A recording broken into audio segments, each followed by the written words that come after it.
ഒരിക്കൽ നമ്മുടെ നാട്ടിൽ നിന്ന് അന്യം നിന്ന് പോയ ഒരു സംസ്കൃതിയെ തിരിച്ചു പിടിക്കാൻ കൂടിയുള്ള ഒരു ശ്രമം. എനിക്കൊന്ന് പ്രത്യേകിച്ച് മലബാറിൻ്റെ ഒരു തനത് ഐറ്റമാണ് ഈ പയറ്റ് തോന്നും.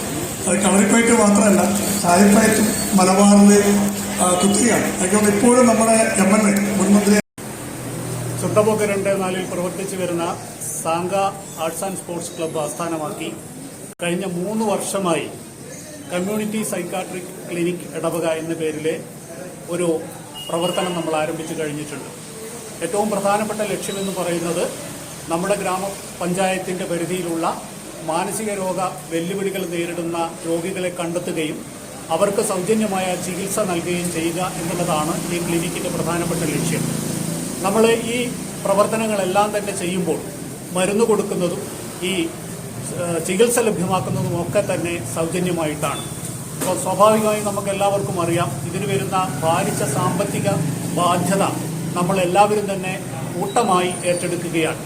പലവിധ മാർഗങ്ങളും ഉപയോഗിച്ചുകൊണ്ടാണ് നമ്മൾ ഈ സാമ്പത്തിക സമാഹരണം നടത്തിവരുന്നത്. അതിനുള്ള ഏറ്റവും നൂതനമായ ഒരു മാർഗം എന്ന രീതിയിലാണ് പലരും പറയുന്നത് പോലെ നമ്മുടെ നാട്ടിൽ ഒരു കാലത്ത് വളരെ സജീവമായിരുന്ന നമ്മുടെ ഈ ഒരു ചായപ്പയറ്റ് എന്നുള്ളത് കൂടുതൽ ജനകീയമാക്കിക്കൊണ്ട് നമ്മളിവിടെ നടത്താൻ വേണ്ടി തീരുമാനിച്ചിട്ടുള്ളത്. ഇതിൻ്റെ ഭാഗമായി നമ്മുടെ പഞ്ചായത്തിൻ്റെ വിവിധ ഭാഗങ്ങളിൽ നമ്മൾ പ്രചാരണ പ്രവർത്തനങ്ങൾ സംഘടിപ്പിക്കുകയും അതേപോലെ തന്നെ സോഷ്യൽ മീഡിയ വഴിയും ഇതിൻ്റെ പ്രചാരണ പ്രവർത്തനങ്ങൾക്ക് നമ്മൾ നേതൃത്വം നൽകുകയുണ്ടായി. ആ രീതിയിൽ നമ്മൾ ഈ പ്രവർത്തനം സംഘടിപ്പിക്കുമ്പോൾ പ്രധാനമായും 3 ലക്ഷ്യങ്ങളാണ് നമുക്കുള്ളത്. ഒന്ന്, നേരത്തെ സൂചിപ്പിച്ച മാതിരി തന്നെ നമ്മൾ ഇതിൻ്റെ പ്രവർത്തനത്തിന് വേണ്ടുന്ന സാമ്പത്തിക സമാഹരണം നടത്തുക. അതോടൊപ്പം തന്നെ പ്രത്യേകിച്ചും നമുക്കറിയാം, മാനസിക രോഗ വെല്ലുവിളികൾ നേരിടുന്ന പല രോഗികളും കുടുംബങ്ങളും ഈ ഒരു വിഷയം പൊതുസമൂഹത്തിൻ്റെ മുമ്പിൽ പറയാനോ അറിയിക്കാനോ സന്നദ്ധരാകുന്നില്ല.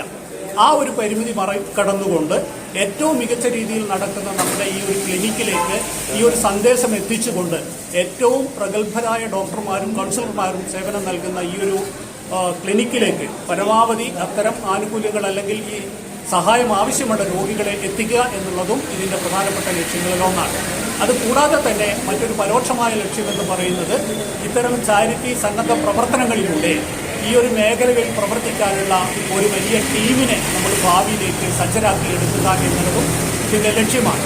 ഇതിനകം തന്നെ ഞങ്ങൾക്കേറെ പ്രതീക്ഷയോടെ പറയാൻ കഴിയും, നല്ലൊരു മാസ് മൂവ്മെൻറ്റ് ഇതിൻ്റെ ഭാഗമായി നമുക്ക് നടത്തുവാൻ വേണ്ടി സാധിച്ചിട്ടുണ്ട്.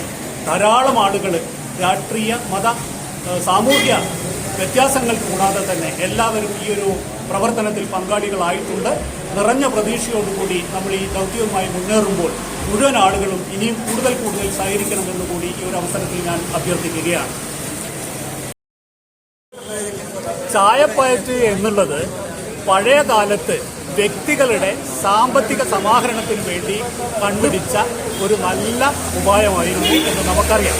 പഴയ കാലത്തെ ആളുകൾക്കറിയാം, ഈ പയറ്റ് എന്ന വാക്ക് തന്നെ ഉണ്ടായത് ഞാൻ മനസ്സിലാക്കിയിടത്തോളം കാലം ഒരാൾ പയറ്റ് നടത്തുന്ന സമയത്ത് 10 രൂപ ആദ്യം കൊടുക്കുകയാണെങ്കിൽ ആ 10 രൂപ കൊടുത്തയാൾ പയറ്റ് നടത്തുന്ന സമയത്ത് 20 രൂപ തിരിച്ചു കൊടുക്കുക.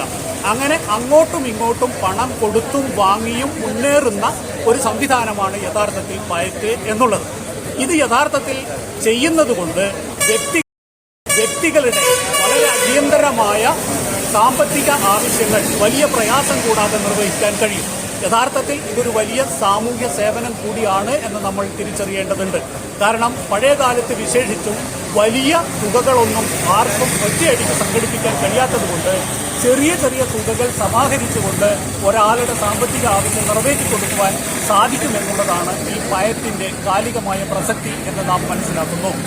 ഇനി പുതിയ കാലത്ത് മാറ്റങ്ങളോടുകൂടിയാണെങ്കിലും നിരന്തരം ആളുകളിൽ നിന്ന് സംഭാവന പിരിക്കുന്ന ഒരു രീതി മാറ്റിക്കൊണ്ട് യഥാർത്ഥത്തിൽ ആളുകളെ ഒരു ജനകീയ ഉത്സവമാക്കി മാറ്റി പുതിയ രൂപത്തിൽ ഈ പയറ്റ് നടത്തുമ്പോൾ ഈ ഒരു സന്ദേശം എല്ലാവർക്കും എത്തിക്കുവാനും അതുവഴി നമ്മളുടെ സാമ്പത്തിക ആവശ്യങ്ങൾ നിറവേറ്റപ്പെടുകയും ചെയ്യും. പ്രത്യേകിച്ച് ചാരിറ്റി ആവശ്യങ്ങൾക്കാവുമ്പോൾ സ്വാഭാവികമായും സമൂഹത്തിൽ നിന്ന് നല്ല പ്രതികരണമായിരിക്കും ഉണ്ടാകുക എന്നുള്ള ലക്ഷ്യത്തോടു കൂടിയാണ് നാം ഇത്തരം ജനകീയ ചായപ്പയറ്റുകൾ സംഘടിപ്പിക്കുന്നത്.